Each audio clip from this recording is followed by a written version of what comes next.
Thanks,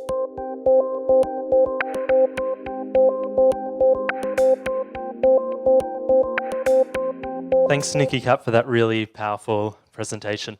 My name's Daniel Christians, and I work with International Needs Australia. We're an overseas aid and development organisation. And today I want to start with a little story, but while I'm telling the story, I want you to reflect upon what you've heard today already from Nikki Cap and from the other speakers as well, because I think it really ties in. It's a story written by a man called Leo Tolstoy, and it's about a person called Payam. One day, Payam was sitting at the table with his wife, and they were discussing and they were wondering, what would it take to make us happy? And they deliberated for a little while, and Payam and his wife decided that what they would need is land, and a lot of it. So Payam went across to the village chief, and he asked the village chief, how much would it cost for me to get a piece of land? And the village chief said, well, it will cost 1,000 rubles, and you can get as much as you like. And Payam was a little bit confused. It sounded like he was the millionth visitor to a website and he was going to win something in 18th century Russia. Didn't quite stack up. So the village chief said that there was one condition. The condition was that you had to mark out the boundaries of the land between sunrise and sunset and return to the same place. And if you don't return to the same place by the end, your money's forfeited. So Payam dreamed about all the land that he was going to get. And early that morning, he set out. And he put stakes in the ground. He marked the boundaries of all the land he wanted. And there was a bit of land over the hill. And as he was going over the hill, he got a little bit exhausted. But he knew that there was a bit of the forest that he wanted to get as well. And he kept going, and he didn't want to miss out on the river. But as he was doing this, he was getting more and more exhausted. But he knew that this land would be able to get him all the wealth, all the resources he could ever need, and he would be happy. And he noticed as he was doing this, the sun was setting, but he just wanted a little bit more land because he knew he could use that too. And as he kept going, the sun was setting, and he got more and more exhausted. And he tried to head back towards the village chief. But in his exhaustion, he collapsed and he died. And see, Payam didn't end up with very much land at all. And I think sometimes we can act a little bit like Payam in that prioritizing our own consumption and our own self-centeredness, we end up directing our resources to those at the top whilst fostering or ignoring the exploitation of those at the bottom. But I believe that we can reverse this situation. And I believe that we need to reverse this situation. What we need to do is we need to work alongside organizations like International Needs, like Unshackled, like Collective Shout, to call out those at the top of our society, as Nick McKenzie is doing, to call out those with the power in our society, with the power to exploit, so that they can't get away with it anymore. While simultaneously, we need to resource those at the very bottom of our society so that they can have opportunity and so that they can have equal rights. And to me, this is really exciting because today, we get to decide whether we're going to be directing our resources to people like the CEOs of our major retail chains in Australia who earn up to $560 an hour, or whether we direct our resources to people in the Philippines who have extraordinarily little, who earn 40 cents an hour in horrendous conditions. And I'm not making this up. This is a story about Joyceline, who I met in the Philippines, who earns 40 cents an hour. And she's got a particularly hard story, which unfortunately isn't unique.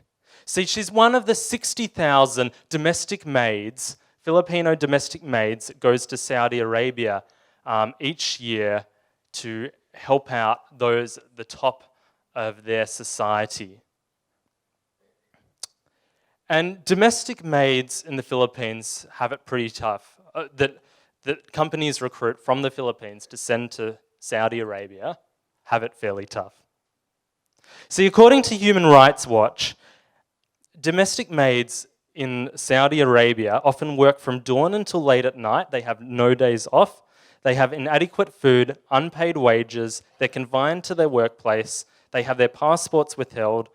Some employers have beaten their maids and threatened to kill them, and some maids have been burned with irons, boiling water, and some have been raped. So Joycelyn isn't really working in ideal circumstances. It's not this kind of choice that Nikki Cap was talking about. She doesn't have this kind of choice. She is working, but it's not really what anyone would ever choose to do. And so one day, after working there for some time and working very hard, she asked whether she could have 2 days off to visit her family in the Philippines. And her employer said, no, you can't. And so because she asked this, because she stood up for her rights, she got fired. And she's trying to support 4 children through education. Her husband is a rubbish collector within the slum. So she doesn't have that kind of opportunity and that kind of choice.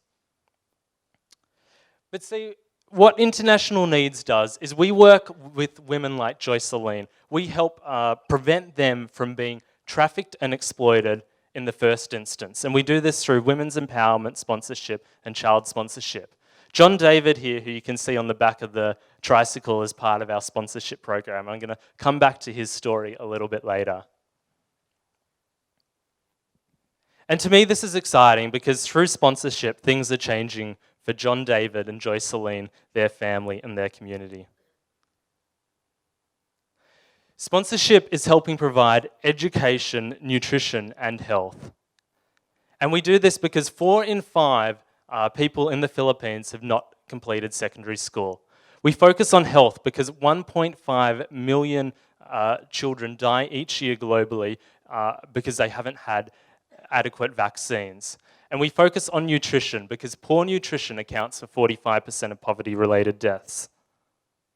But more so than that, child sponsorship is focused on the family as well. We help provide social support, health seminars, and parenting seminars for the family. And it's not just the family that benefits, it's the entire community. The communities that I met in the Philippines are having less children, their children are better educated, and the parents are becoming upskilled. See, I believe that the test of our progress is not whether we add more to the abundance of those who have much, it's whether we provide enough for those who have too little.